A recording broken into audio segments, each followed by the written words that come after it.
2 more pieces? I'm sorry.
Good morning. Welcome to UU New Bedford. I'm Dave Labrie, and I am a member of our Religious Services Committee here at the First Unitarian Church in New Bedford.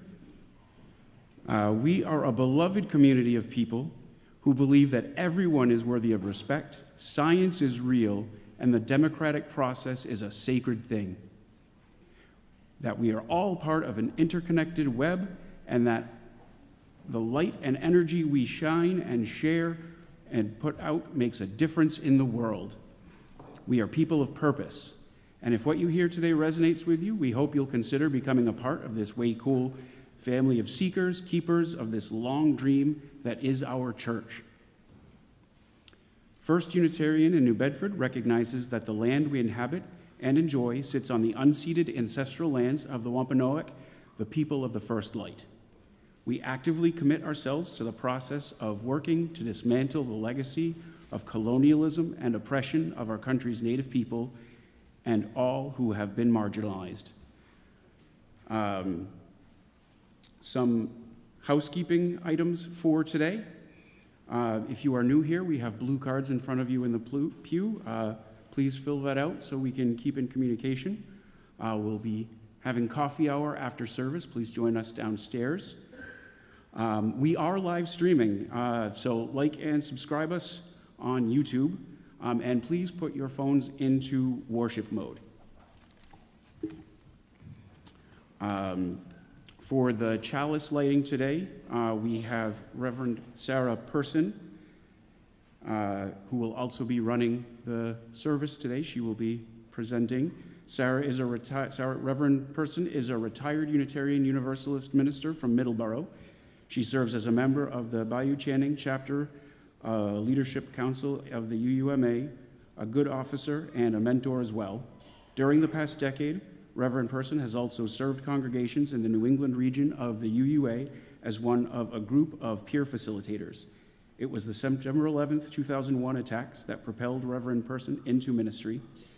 She has never looked back and continues to find this calling to be a deeply joyous as it is challenging, complex, and transformative.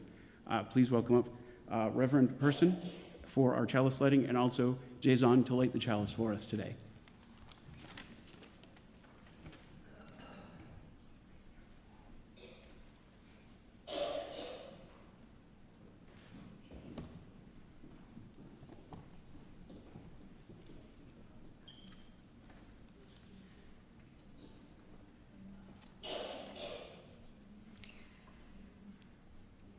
For every spark of hope, for every beacon of sanity, for every flame of justice, for every shining moment of love, we light this chalice.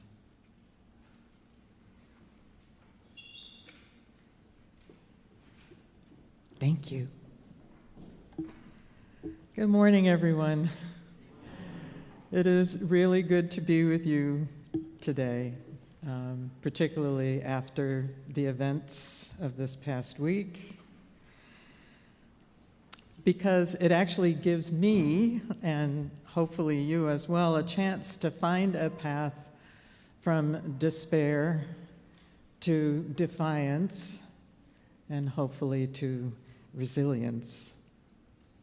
I don't know about you, but I really want to get to a place where I don't want to throw a stone at certain someones, but I want to toss a metaphorical stone in a metaphorical pond and watch the ripples flow out to change our future.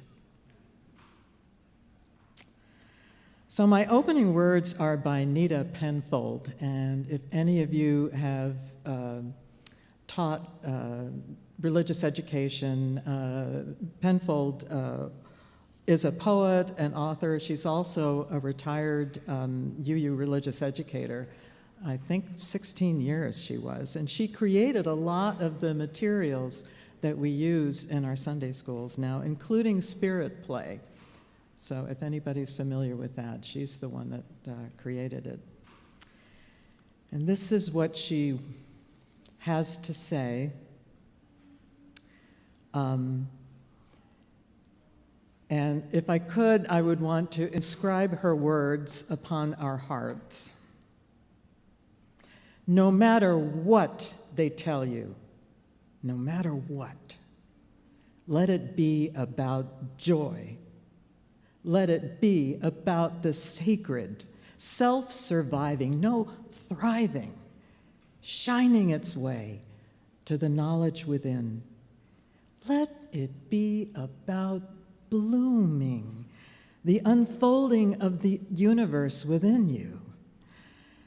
Because the story of you begins 15 billion years ago with that first flash of being. Please rise in body or in spirit and turn in your green hymnal to hymn number 1008, When Our Heart is in a Holy Place.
Now is the time in our service where we stand and we greet each other, wave to those who haven't seen. Anyone new that you would like to meet for the first time?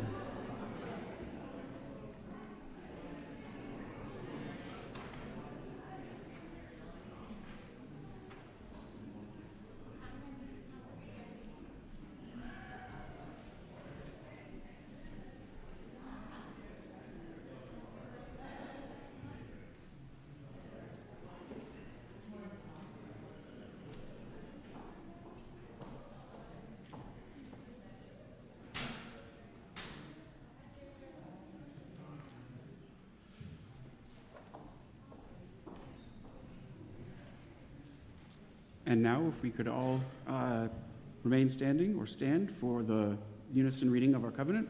The words are in the order of service.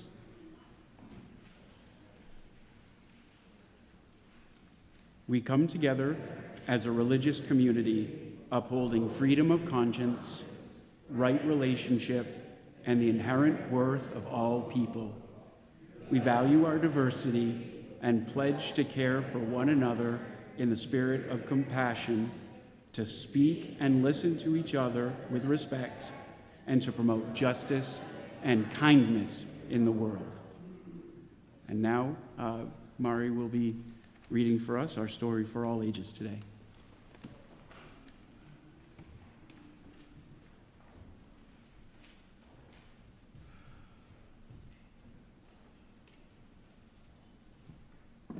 Good morning, everyone.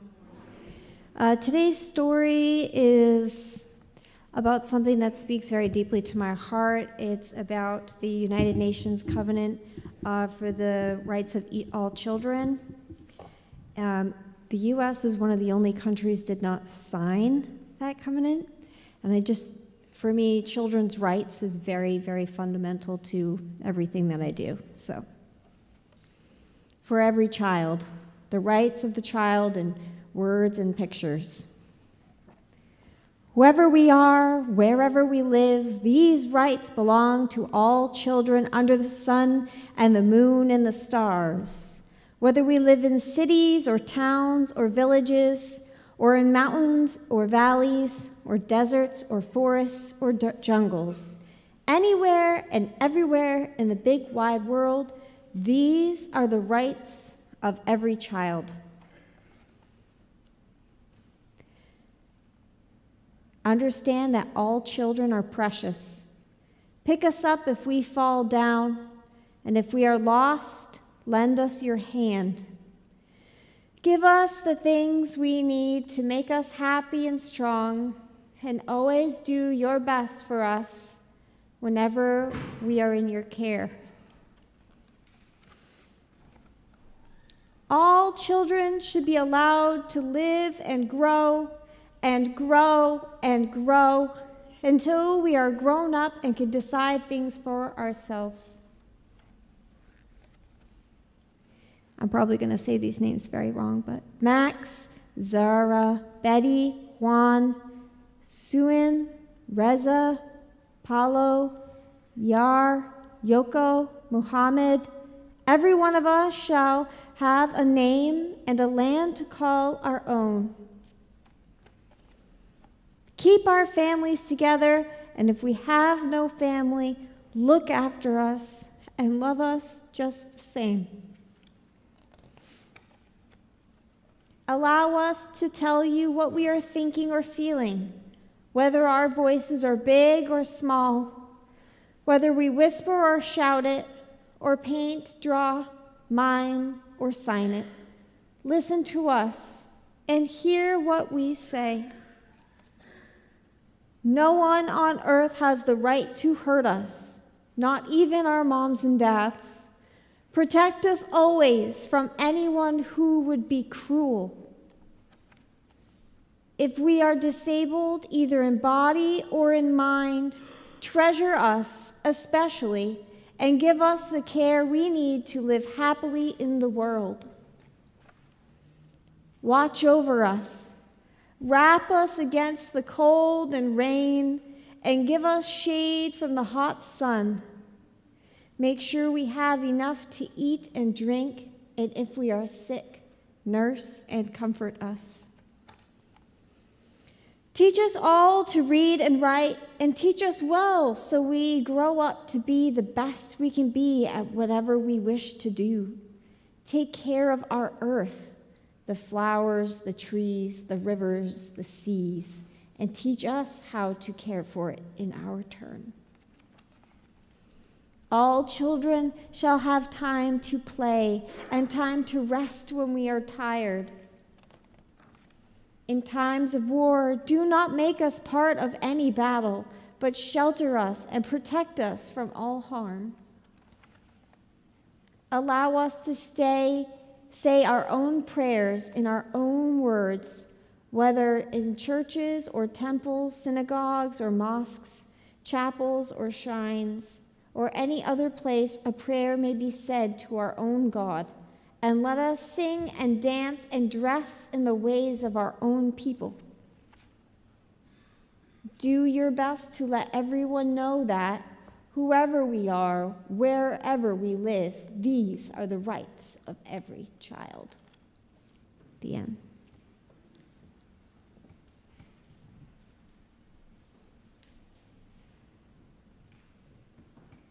And with that, the children can go now to Waste cool Sunday school. May the words we say be kind and true. May love be a guide in all I do. May kindness sing within my heart, and may peace be with us while we're apart. Today's reading is the poem Faith by David White. I want to write about faith, about the way the moon rises over cold snow, night after night, faithful even as it fades from fullness, slowly becoming that last curving and impossible sliver of light before the final darkness. But I have no faith myself. I refuse it even the smallest entry. Let this then, my small poem, like a new moon, slender and barely open, be the first prayer that opens me to faith.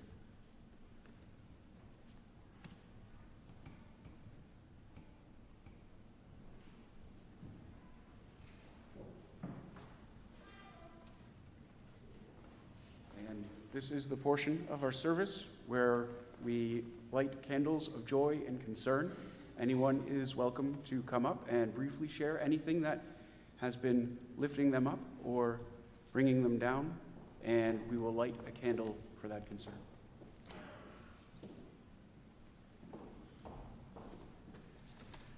Hi, I'm Isaiah, and I'm up here speaking for Tony Ann as well, so I'm going to take twice as long as everybody else. Tony Ann's feeling a bit under the weather, but she asked me to come up here and just say that she's happy to be back here from Pennsylvania. But it was a long drive last night, and she got back pretty late, so she's pretty under the weather right now. And then my half of it is yesterday I went to a vigil and march for Renee Good in Boston, and it was so wonderful to see like every different like demographic you could think of,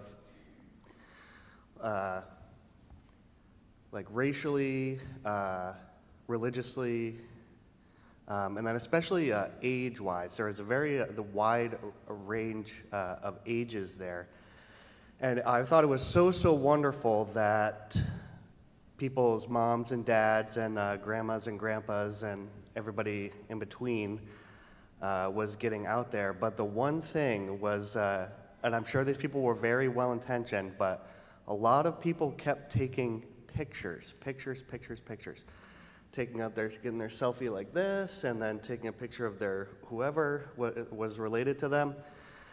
If anybody goes to anything like that, do not take any pictures. Do not take pictures. They already had, there's already was drones and helicopters following the entire thing around. And especially don't do it like the woman who was standing right in front of me who had her phone out and went to take a selfie with me in the background and then proceeded to post it on Twitter right there at the protest. Definitely don't do that. So that's my joy and my concern at the end.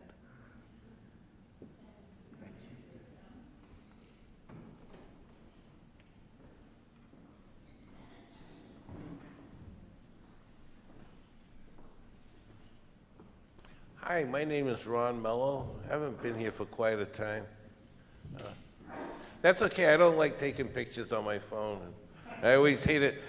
I sometimes get uncomfortable when people have to put their cell phone in front of my face to show me pictures. But anyway, I haven't been here for a long time, work obligations. I talked to Karen on the phone, and I don't know what she said, but you know, my wife Maggie was in intensive care at Women in Brigham's Hospital in Boston. It was like a set of situations that kind of made it fortunate enough so that she ended up there. And she went to go for a regular doctor's appointment, and she never really got to see the doctor because when she went there, she was in such a crisis. Her oxygen levels were low that if I kept her home, she would have had a cardiac arrest and died. So, but she's doing okay. She's in a regular, she went from ICU to a regular room, and she's breathing without assistance now, and she's doing well. So I appreciate whatever prayers go her way, and I want to thank everybody for prayers. If you heard about it, you know, that kind of went in our direction. And it's really great to be here and see, you know, the people, and I really do miss you. Thank you.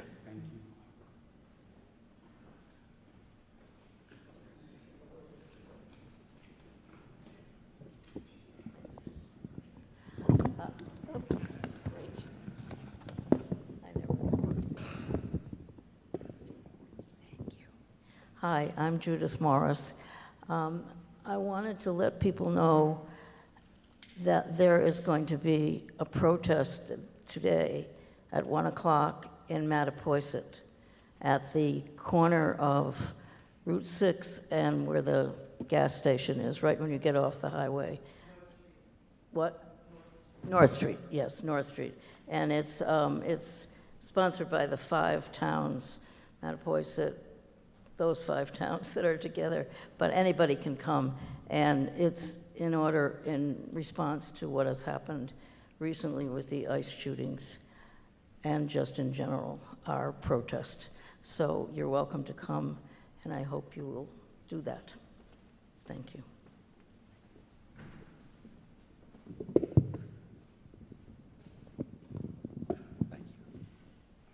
Hi, I'm Jack. This is a joy and a thank you. As most of you know, we had that crazy polar plunge on New Year's Day. So I wanted to thank the folks that went in, Colin and Margaret, and of course Karen. And to Lynn for hosting us. It was a really nice time. Those of you who would like to donate, for those of us who were crazy enough to do that, it is set up on the website to donate to the Polar Plunge. Thank you.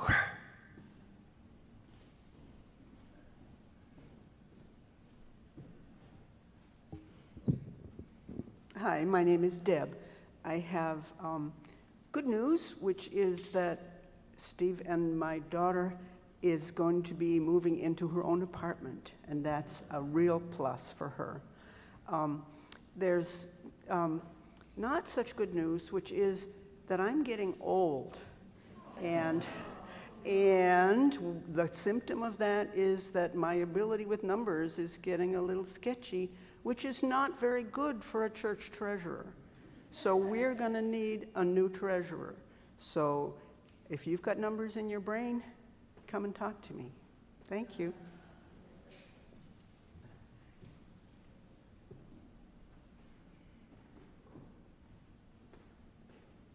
Hi, I'm Bree.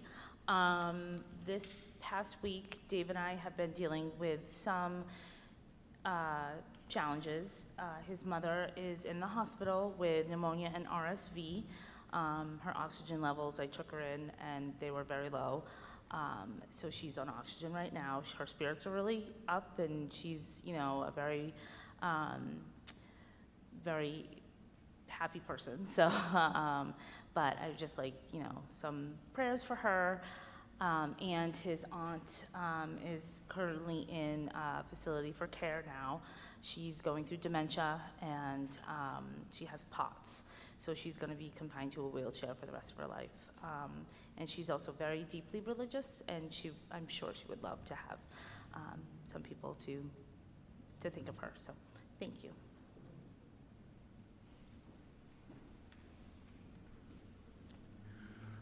As is our custom here, I will also light 2 additional candles for the joys and the concerns of anyone who was not able or felt comfortable to share here or out in the world where they do not have a community like this to share with.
I have to say, it's wonderful to be sitting on the bench on the chancel and feel the vibrations. It's really neat. Thank you for that.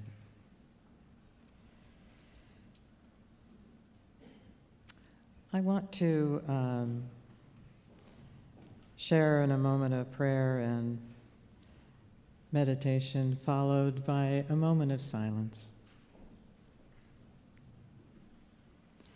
Source of wonder, breath of life, and the steadfast love that manifests when we most need it and least expect it. Be with us in our prayers. The following that I'm going to share with you is a meditation on the Lord's Prayer. It's from the original Aramaic and is offered by Neil Douglas Klotz, who is, among other things, an academic who studies ancient languages. So don't think of this as a direct translation. That's not the intention.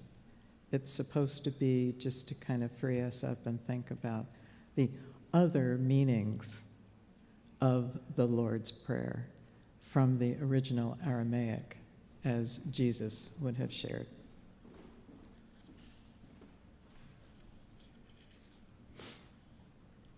And I will give you, if I can find it, nope, I don't see it. O birther, mother, father of the cosmos,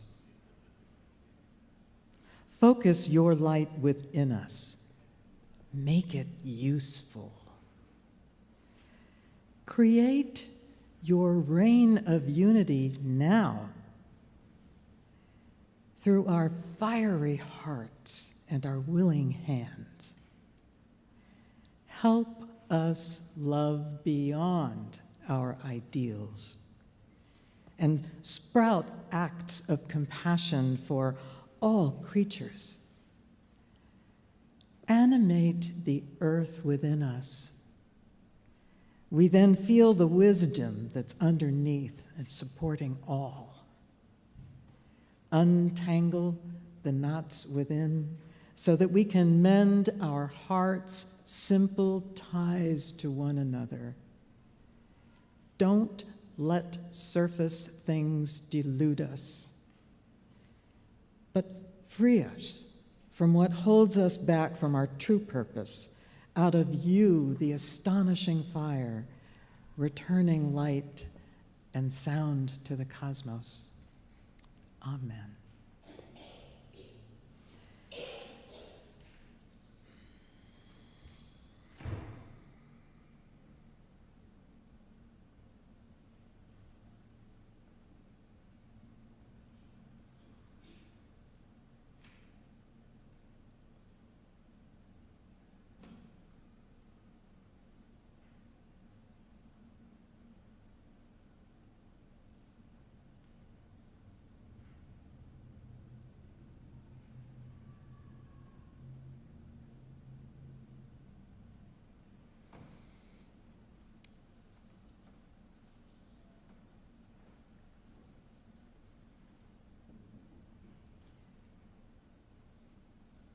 May all be held in healing, may all be held in peace, and let us say amen.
sopa, woki.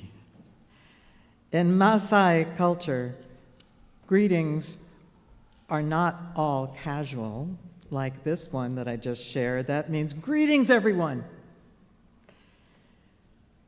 Some are, but some are more formal. Both the casual and the formal are essential social rituals that show respect, awareness, and belonging. Greetings are tailored to the person that you are talking with, a person or people. It has to do with their gender, their age, their status in the community. And I get all this, by the way, from Anaiina Sandberg, who has been living with a Maasai and posting about their culture and their life in a site called Visit Natives, all one word, Visit Natives. And she says, when visitors take the time to greet properly, doors open more easily, conversations deepen, and trust begins to form. In many Maasai communities, how you greet matters more than what you say next. So my reading is called Kaserian Ingera, and it was compiled by Pat Hortdorfer, who's another religious educator, from a speech by Reverend Dr. Patrick T. O'Neill, who has studied African tribe cultures. And this is what she has to share. Among the most accomplished and fabled tribes of Africa, no tribe was considered to have warriors more fearsome or more intelligent than the mighty Maasai. It is perhaps surprising then to learn that the traditional greeting, remember there are formal and casual greetings, this is the formal greeting. The traditional greeting that would pass between warriors is Kaserian Ingera. One would always say to each other, it means, and how are the children? And I want to thank Mary for picking that book on children's human rights for this morning. It is still part of the traditional greeting for the Maasai, acknowledging the high value that the Maasai always place on their children's well-being. Even warriors with no children of their own would always give the traditional answer, which is Sapati Ingera. All the children are well. Meaning, of course, that peace and safety prevail, that the priorities of protecting the young and the powerless are in place, and that the Maasai society has not forgotten its reasons for being, its proper functions and responsibilities. All the children are well means that life is good. It means that the daily struggles of existence do not preclude proper caring for their young. I wonder how it might affect our consciousness of our own children's welfare if in our culture we took to greeting one another with the daily question, and how are the children? I wonder if we heard the question and passed it along to each other a dozen times a day, if it would begin to make a difference in the reality of how children are thought of or cared for in our own country. I wonder if every adult among us, parent and non-parent alike, an equal weight for the daily care and protection of all the children in our community, in our town and state, in our country. I wonder if we could truly say without hesitation, the children are well. Yes, all the children are well. What would it be like if religious leaders began every worship service by answering the question, and how are the children? If teachers began every class by answering the question, if every town leader had to answer the same question at the beginning of every meeting, How are the children? Are they all well? If every business leader and corporate executive had to answer the same question at the beginning of every workday, and how are the children? Are they well? Wouldn't it be interesting to hear their answers? I wonder.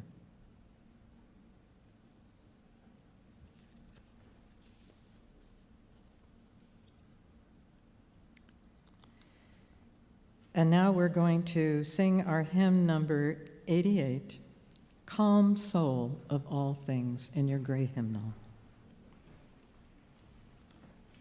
Please rise in body or in spirit.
And now Dave is going to come forward and invite you to the offering.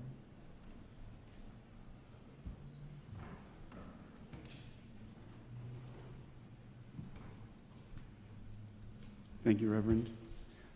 This is the portion of our service where we ask you generously to help support the good works of our church and our community, the social justice, these services, everything that's so important to moving forward here.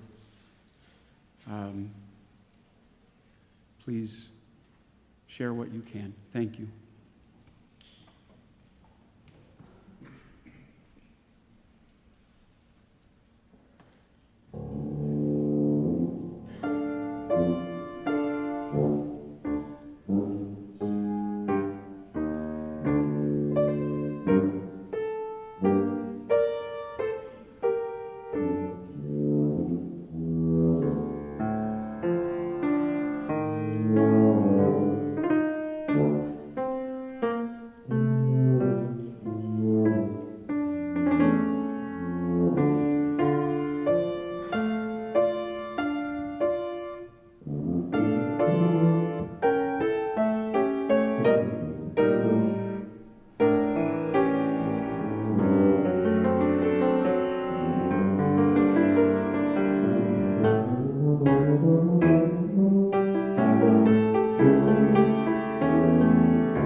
Kaseri and Ingira.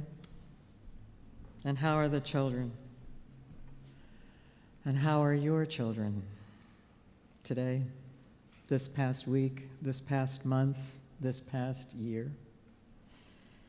How do you answer that question?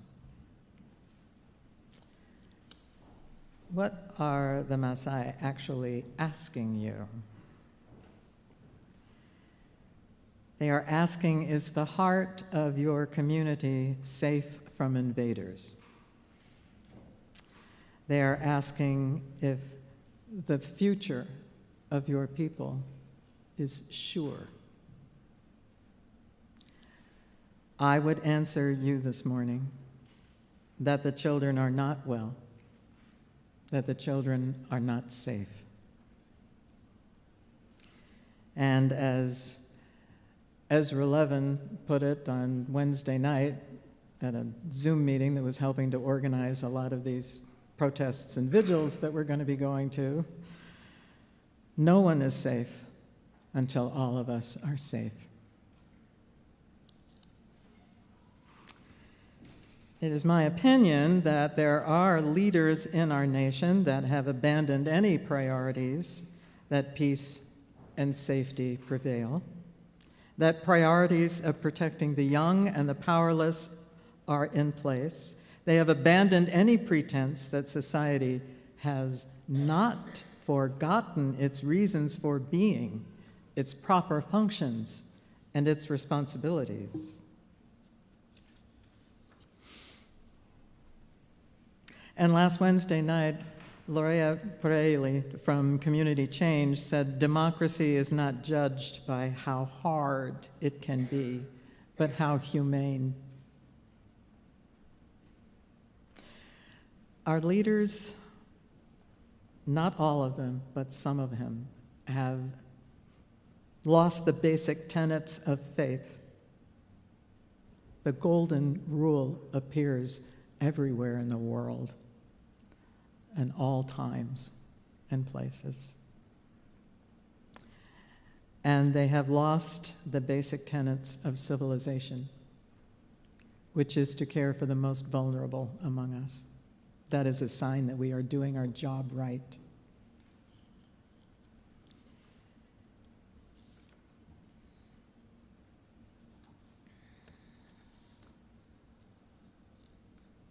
You know, like many of you growing up, there were always spoken and unspoken messages because we are, after all, creatures that want to belong. Sometimes more than anything else, we want to belong. And I don't know about you, but even as a kid, I was hearing messages. Some kids are okay, some are not. Avoid them, or you'll be next. It's just the way it is, they would say. Get used to it. And young children can't ask why, are not allowed to ask why. It only happens that they can ask why when they encounter ideas that are going to let them do it. Now, hopefully, their faith communities are giving them those ideas. Hopefully, their schools are giving them their ideas. Hopefully, their parents are.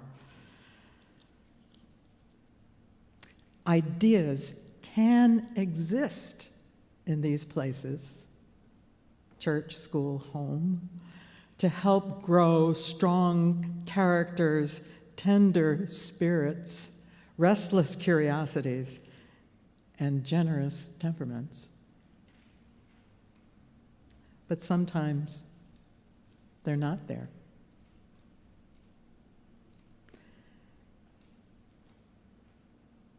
I had to deal with these issues and figure them out a lot of times on my own until I was a little older. But it marked me. It's been a lifetime to learn how to center myself, trust myself, and recognize when things were out of balance and made no sense.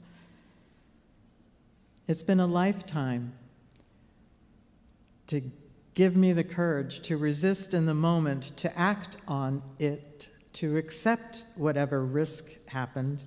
And I will tell you, it still doesn't come naturally, probably never will.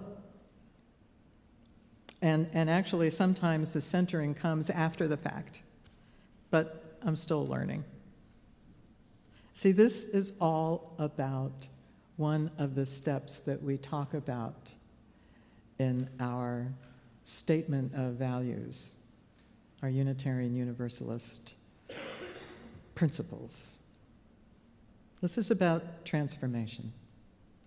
I had to transform myself before I could even hope to transform my little corner of the world, which, believe me, needed transforming. I did grow up in a Unitarian household. Universalism came later. Even as a kid, I knew that the world did not reflect what I was being told on Sunday mornings. There was a huge difference between the world around me and the world that should be or could be.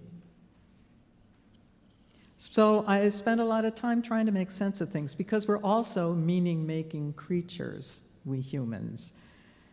If you look at the history of science, psychology, religion, philosophy, you'll find all these thinkers searching for justifications for why things are the way they are or should be, and why we are the way we are or should be. And you'll find that these reasons and justifications drive both our questions and our deeds. And you'll know that there are ideas going back thousands of years that will liberate us or suffocate us, that can rob us of power or fill us with power. There are ideas that we are surrounded by that stifle our humanity as surely as a raised voice or fist. This sea of traditions about the real world, the way it is, get used to it, the way it's supposed to be, the way it needs to be if the right people are supposed to thrive. These ideas, like I said, are as old as time, and that's why I'm calling them traditional. I have a short list for you. I'm sure you can think of other ones. The world is us versus them. And if they get more, we'll lose out. Fear the stranger. There have always been winners and losers, and in order for things to work the way they should in this economy, it has to be that there are winners and losers. Might makes right. Peace means surrender. That's a golden oldie. Manifest destiny. Collateral damage is acceptable. Every problem is a nail to be solved with the same heavy hammer. And, you know, the truth is okay as long as it doesn't conflict with tradition. It is enough to make our heads and our hearts ache. These are the ideas that are sustained by fear and willful, brutal ignorance. These ideas are basically the black hole at the fascistic core of violence that we will and we must prevail against. We have to believe it doesn't have to be this way. And at some point, it is not going to be this way. I'm going to pull out John Lewis at this point. Speak up, speak out, get in the way, get in good trouble, necessary trouble, and help redeem the soul of America. Because there are better ideas. Ideas that are full of purpose and hope and resilience. Ideas that have been the modern foundations of our faith. And they must be the foundations of our future. To redeem the soul of America, we must cherish our core values, our principles, and our beliefs that will sustain all the children. And if you've forgotten your Jack Pig illustration, I will mention some of the principles that we have now. The principle of transformation, principle of generosity, the principles of pluralism and equity and justice that are the essentials that this nation was built on and will still be the means by which we can achieve our ends. The concept of interdependence. I think it's the single most important truth, the essential priority that once embraced is going to help us liberate ourselves from our fears. But none of these foundational ideas can stand alone without the other.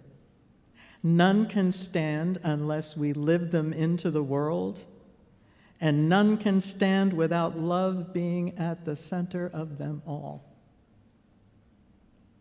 It has never been more necessary than now to make some good trouble, folks.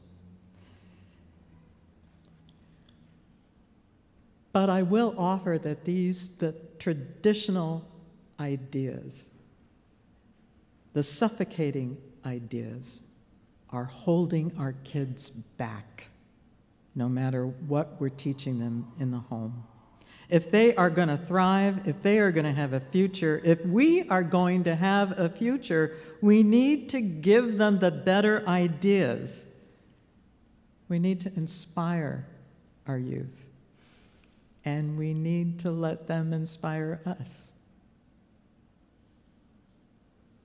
I want them to be able to think for themselves and live as if other people matter, so that they don't grow up devoid of empathy or respect, so that they will not and could not take a life with impunity because of some manufactured fear.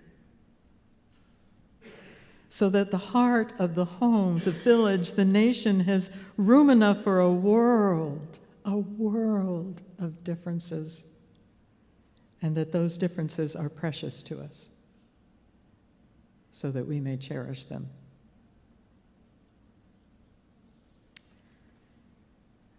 There's a woman named L.R. Knost who posts a lot about parenting. And she says it's not our job to toughen our children up to face a cruel and heartless world. It's our job to raise children who will make the world a little less cruel and heartless.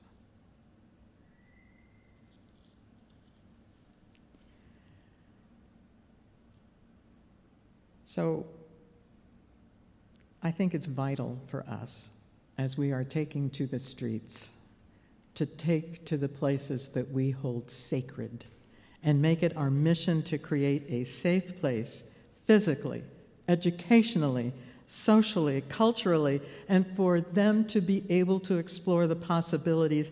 And my dream is that they exceed the boundaries of our fears. I want to talk briefly about the fact that there are people that are doing this right now, even in the midst of all of this chaos. There are people who are doing this right now. It is indescribably moving and exhilarating to be with children who are so excited to be involved, to be creative, to reach across boundaries, and to trust each other for the first time. I want to give you an example. When I first told Alan, my husband, that I was going to be writing about our experience at the Robotics Challenge in 2024, he was kind of laughing, and the kids were laughing, because I'm probably one of the most computer illiterate folks you know. But I have to say, these kids are amazing. So in September of 2024, it was the site of the first Olympic Games. Alan and I joined youngsters from around the world who would come to participate in the first FIRST.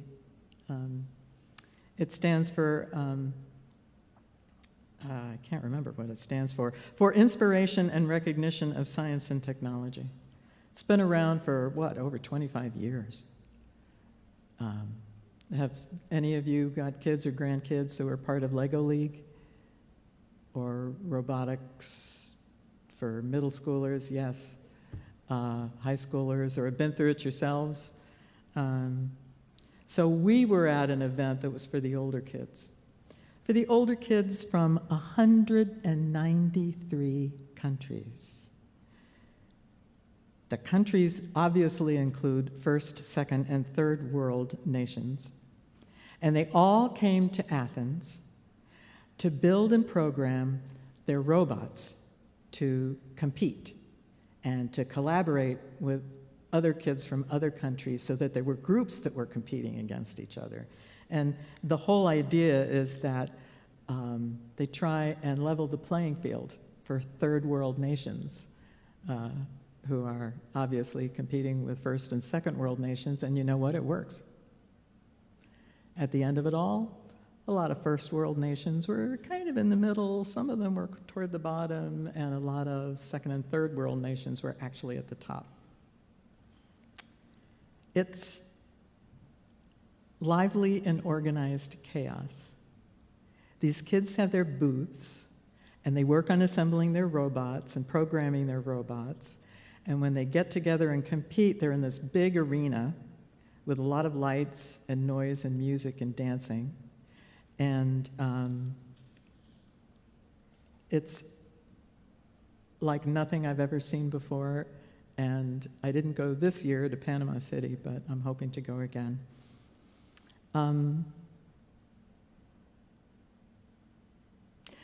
Some of these countries were able to send their teams despite the fact that they were, are, and will be under armed conflict. Countries like Ukraine. There were kids from the Ukraine, there were kids from Palestine, from Haiti, from Israel, from Burkina Faso, the Sudan, Turkey, Democratic Republic of the Congo, Mali, India, China.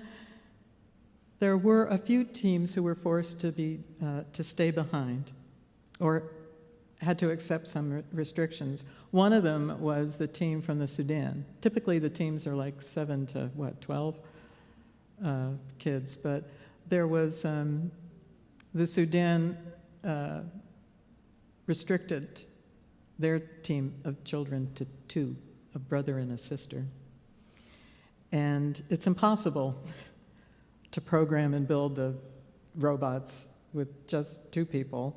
So other teams heard about this, and a team of boys from Poland went and helped them out, helped them build their robots, because that's what this event is all about.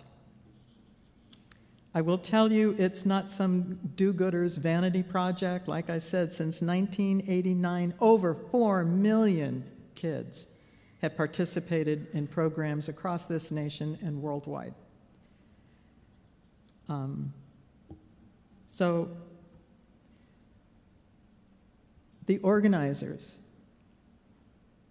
get to share their hopes and dreams and views of how the world should work with all of these kids.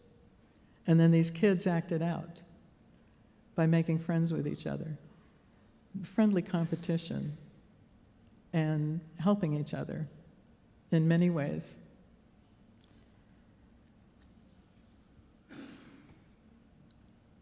I found myself concerned about what was going to happen to them when they returned. And then I realized, heck, they wouldn't be safe in our country. They wouldn't be safe here. And as a matter of fact, the competition is not held in the United States.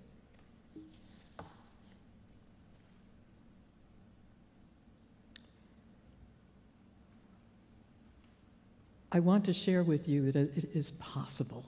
I want to share with you that it would be wonderful if we could create opportunities here, not to necessarily build a robot, although if you wanted to be a leader of a robotics team, I'm sure that a lot of communities would love it.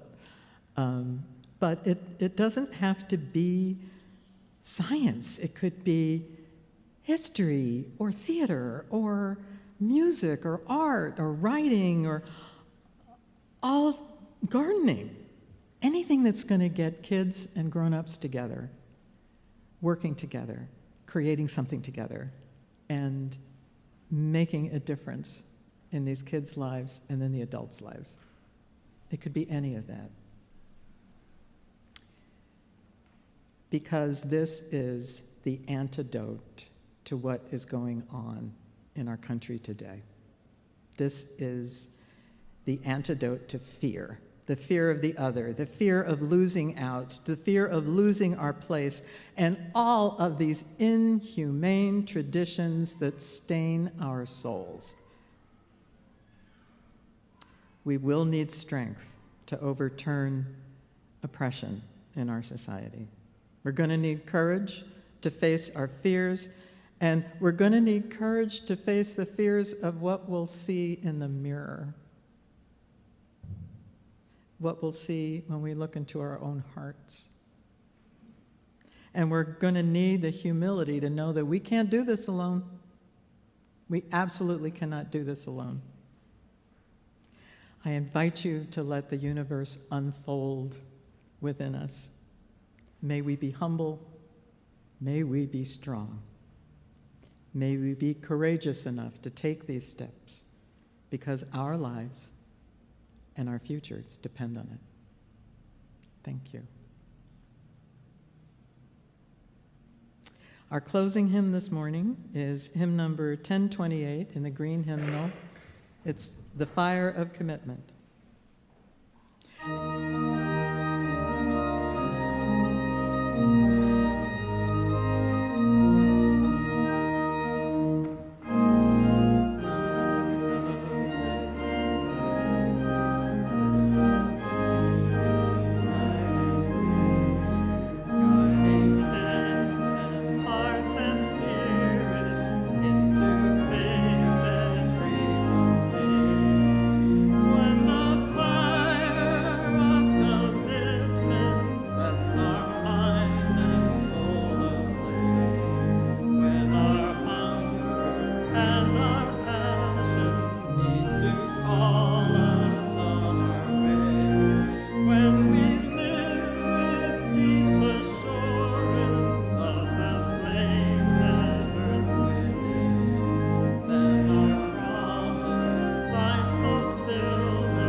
you all.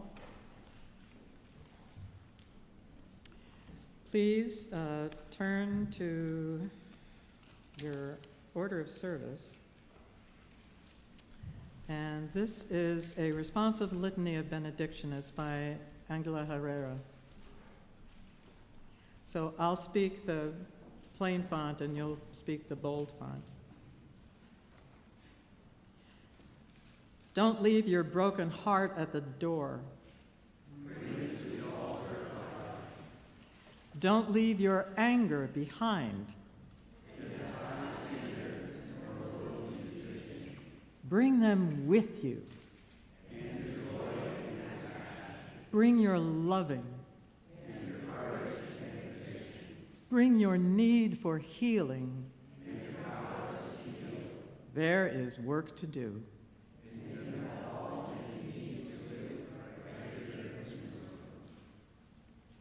May it be so.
Can I just say you're so lucky to have Randy and Oden and everyone. This is a wonderful place.